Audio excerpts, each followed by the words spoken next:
ಜಮೀರ್ ಅಹಮದ್ ಖಾನ್ ಜಾತಿ ಧರ್ಮ ನೋಡದೆ ಸರ್ವಧರ್ಮೀಯರನ್ನ ಪ್ರೀತಿಸುತ್ತಾರೆ. ಮುಂಬರುವ ದಿನಗಳಲ್ಲಿ ಸಿಎಂ ಆಗ್ತಾರೆ ಎಂದು ವಿರಕ್ತ ಮಠದ ಪಂಚಾಕ್ಷರಿ ಮಹಾಸ್ವಾಮಿಗಳು ಭವಿಷ್ಯ ನುಡಿದಿದ್ದಾರೆ.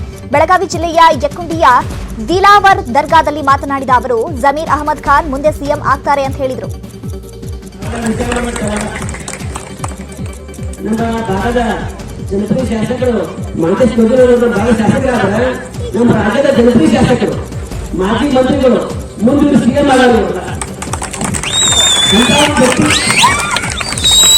ನಾಯಕರ ಸಿಎಂ ಕುರ್ಚಿ ಕಚ್ಚಾಟದ ಬಗ್ಗೆ ಸಿಟಿ ರವಿ ವ್ಯಂಗ್ಯವಾಡಿದ್ದಾರೆ. ಜಮೀರ್ ಅಹಮದ್ ಖಾನ್ ಪಾಕಿಸ್ತಾನಕ್ಕೆ ಹೋದ್ರೆ ಸಿಎಂ ಆಗಬಹುದು ಅಂತ ಹೇಳಿದ್ದಾರೆ. 99% ಪಾಕಿಸ್ತಾನದಲ್ಲೂ ಇದ್ದಾರೆ. 99% ಮುಸಲ್ಮಾನರು ಪಾಕಿಸ್ತಾನದಲ್ಲೂ ಇದ್ದಾರೆ. ಏನಿದೆ ಪರಿಸ್ಥಿತಿಯಲ್ಲಿ? ಅಲ್ಲಿಯ ಹಣೆ ಬರ ಏನು, ಅಲ್ಲಿಯ ಪರಿಸ್ಥಿತಿ ಏನು? ಇಲ್ಲಿ ಕಾಲ ಇತ್ತು, ಸಾಬ್ರು ಓಟ್ ಹಾಕಿದ್ರೆ ಮಾತ್ರ ಅಧಿಕಾರಕ್ಕೆ ಬರೋದು ಅನ್ನುವಂಥ ಒಂದು ಕಾಲ ಇತ್ತು. ಆ ಕಾಲ ಹೋಗಿ ಬಹಳ ಕಾಲ ಆಯಿತು ಜಮೀರ್ ಭಾಯ್.